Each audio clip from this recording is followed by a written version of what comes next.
Fa 40 anys que aquest local del carrer del Xiprer acull la cooperativa Roca Guinarda. La llibreria és l'activitat principal d'aquesta entitat que va sorgir per acostar la cultura al barri després del franquisme.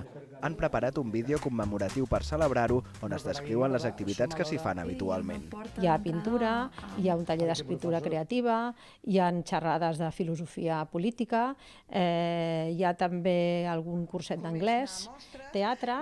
La crisi econòmica de l'any 2009 va obligar a reestructurar la cooperativa. S'hi van incorporar, per exemple, productes alimentaris i ecològics de proximitat, però l'evolució continua encara avui en dia.